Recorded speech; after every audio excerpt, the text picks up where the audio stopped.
Assalamualaikum warahmatullahi wabarakatuh. Selamat datang di channel Guru dan Pembelajaran. Kita akan belajar materi pembelajaran Bahasa Indonesia SMP untuk siswa kelas 7 semester 1 dengan materi menentukan isi teks deskripsi. Materi pokok yang akan kita bicarakan adalah yang pertama, letak isi teks deskripsi. Yang kedua, struktur dalam teks deskripsi. Yang ketiga, langkah-langkah menentukan isi teks deskripsi. Yang keempat, menentukan kalimat utama. Yang kelima, ide pokok paragraf. Kemudian yang keenam, merumuskan simpulan isi teks deskripsi. Dan yang ketujuh, contoh merumuskan simpulan teks deskripsi. Baiklah, anak-anakku semuanya, kita belajar satu persatu tentang menentukan isi teks deskripsi. Isi teks deskripsi terdapat dalam setiap bagian dalam struktur teks deskripsi.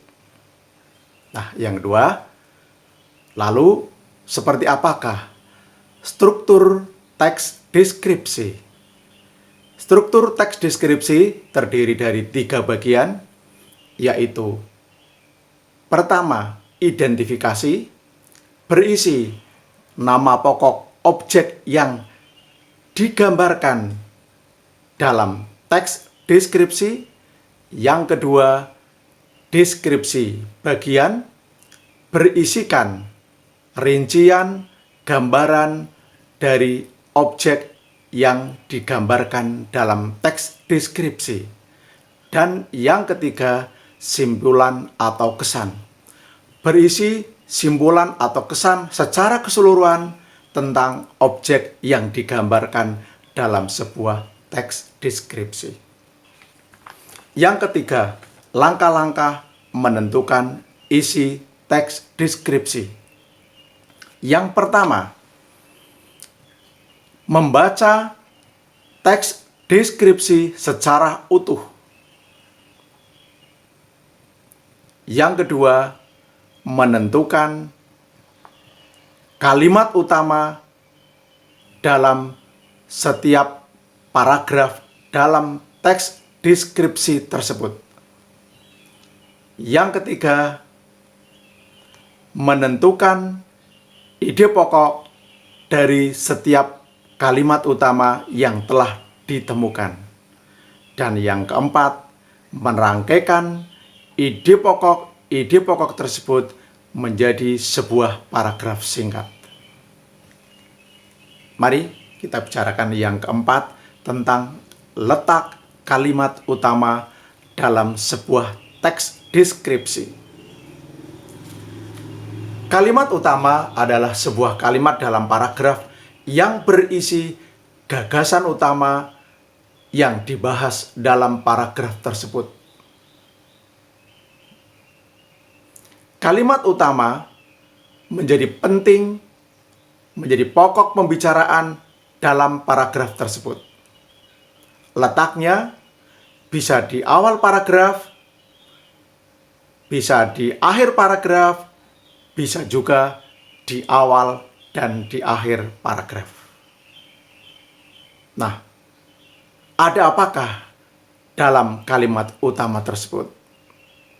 Nah, ini yang dibicarakan. Yang kelima, bahwa dalam kalimat utama akan terdapat sebuah ide pokok paragraf. Ide pokok paragraf adalah gagasan utama yang dibahas dalam sebuah paragraf. Berapakah jumlah ide pokok dalam sebuah paragraf?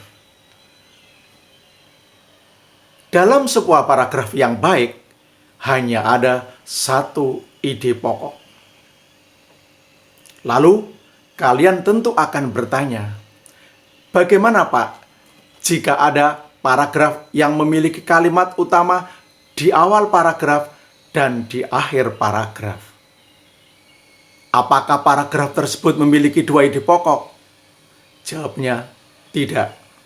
Ide pokoknya tetap hanya ada satu,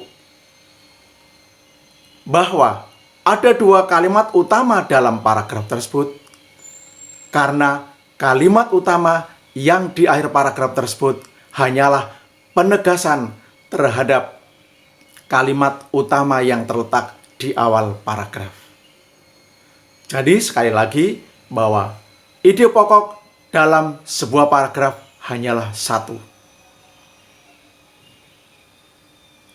Lalu pertanyaan berikutnya, bagaimana menandai bahwa kalimat tersebut merupakan ide pokok paragraf? Bahwa kalimat tersebut merupakan isi utama dalam paragraf yang dibicarakan.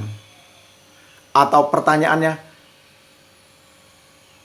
bagaimana tandanya bahwa kalimat utama tersebut menjadi pokok pembicaraan paragraf?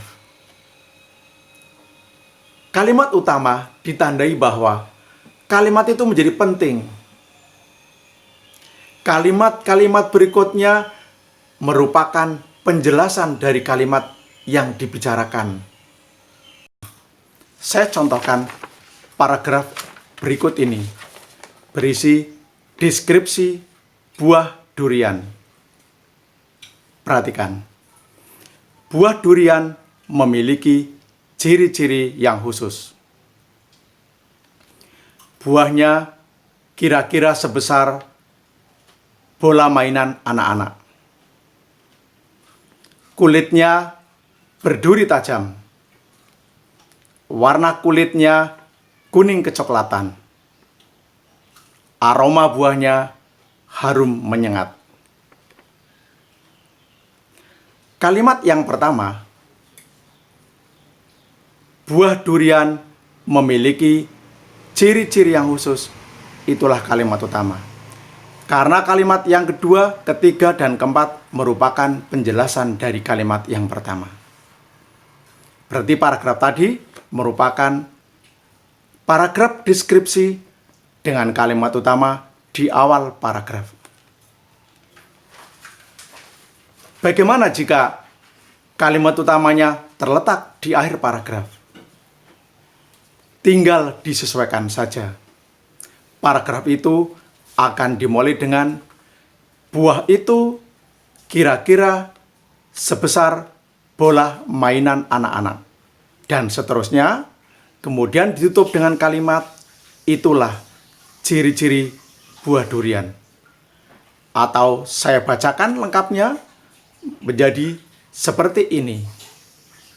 Buah itu kira-kira sebesar bola mainan anak-anak. Kulitnya berduri tajam. Warna kulitnya kuning kecoklatan. Aroma buahnya harum menyengat. Itulah ciri-ciri buah durian. Nah, kalimat itulah ciri-ciri buah durian sebagai kalimat utama.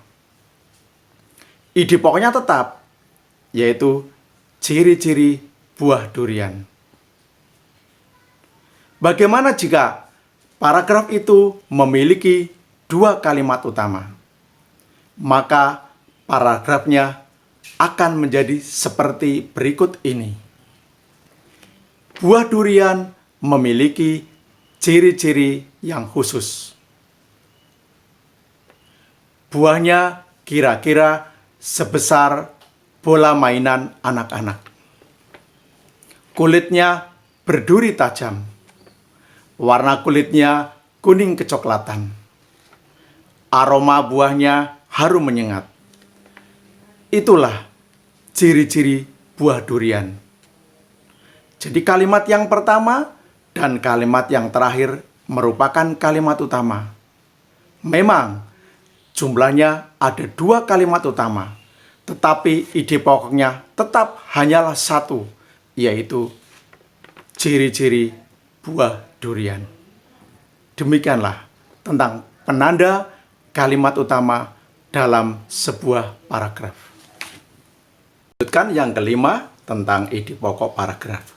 Seperti dalam contoh paragraf deskripsi tentang buah durian tadi, bahwa ide pokok dalam setiap paragraf hanyalah satu. Nah, ide pokok adalah gagasan utama yang dibicarakan dalam sebuah paragraf. Ide pokok berbentuk frasa atau kelompok kata. Seperti contoh tadi, yaitu ciri-ciri buah durian. Jadi kalian harus bisa menemukan ide pokok dalam setiap paragraf dalam bentuk frasa atau kelompok kata. Kita lanjutkan yang keenam, cara merumuskan simpulan isi teks deskripsi. Yang pertama, baca secara utuh teks deskripsi tersebut. Kedua, temukan ide pokok dalam setiap paragraf yang terdapat dalam teks tersebut. Yang ketiga, rangkaikan ide pokok tersebut menjadi kalimat singkat berbentuk paragraf. Yang keempat, bahwa simpulan isi teks deskripsi harus berisi secara keseluruhan teks tersebut secara urut yang terdiri dari identifikasi, deskripsi bagian, dan simpulan atau kesan. Jadi meskipun orang hanya membaca simpulan isi teks deskripsi, akan mendapatkan kesan secara keseluruhan dari teks deskripsi yang utuh. Nah, mari yang ketujuh, contoh merumuskan simpulan isi teks deskripsi. Misalnya, teks deskripsi tersebut terdiri dari 5 paragraf, berarti kalian harus menemukan 5 ide pokok. Karena setiap satu paragraf hanya memiliki satu ide pokok. Ide pokok tersebut adalah yang pertama dari bagian identifikasi, kemudian 3 ide pokok berikutnya ada di tengah, yaitu dari deskripsi bagian, dan yang terakhir didapatkan dari paragraf simpulan atau kesan teks deskripsi tersebut. Jadi kalian akan menemukan 5 ide pokok. 1 dari identifikasi, 3 dari deskripsi bagian, dan 1 dari paling bawah, yaitu simpulan atau kesan. Kemudian setelah menemukan 5 ide pokok tersebut, dirangkaikan menjadi kalimat-kalimat pendek berbentuk paragraf.